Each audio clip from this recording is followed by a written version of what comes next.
all the necessary pieces of equipment that you need to get it fired off, and you get into the hobby. And then you go hang out with these guys, and they'll tell you how it's done. I was talking to a leader of the Blue Angels one day, and a fellow in the group asked him, what's the hardest maneuver you've ever done?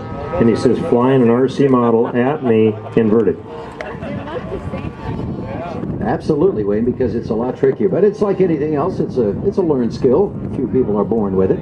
But as you can see, once you get comfortable with that control box, it becomes second nature, and they can really make it do it. Look at him line up on this landing now.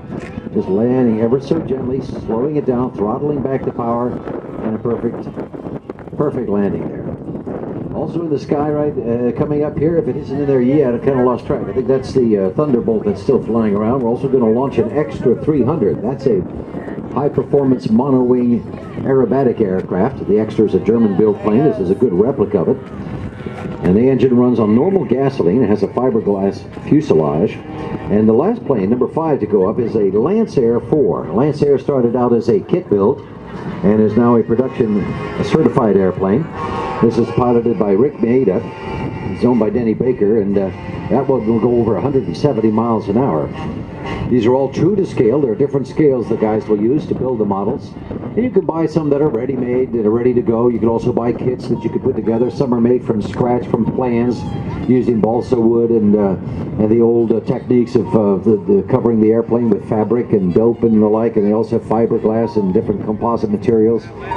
And some of these guys will literally take an airplane on the field here, get the exact measurements, and build it from scratch and put hours and hours on it. And that's where I'd be a little nervous about flying in a way. Well, the airplane comes in several little pieces. And then after I fly it, it's called re-kitting, because then it's back in several little pieces again. That's right.